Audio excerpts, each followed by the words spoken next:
madaxweynaha Soomaaliland Axmed Maxamed Silaaniyo iyo safiirka xigeenka dawladda Japan u fadhiya magaalada Nairobi ee dalka Kenya ayaa maanta kulan ku yeeshay xarunta madaxtooyada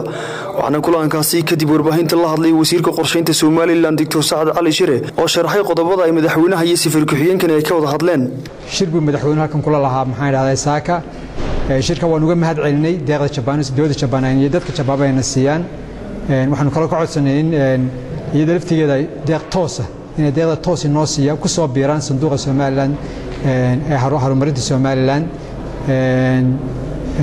waxaanu kala u sheegnay in waxyaabaha inoo midaan jecelahay inay naga caawinay inay ka mid yihiin xagga cuntada iyo biyaha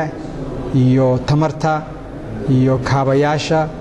iyo tacliinta intaaba inay naga caawiyaan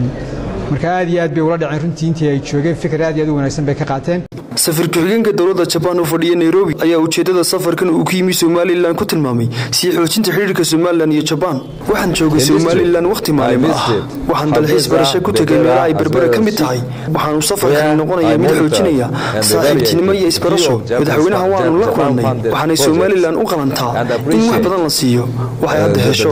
ayuu Mr. Mori existing between our people. Thank you very much. Khalid Habsi, Kalsan TV, Hargeysa.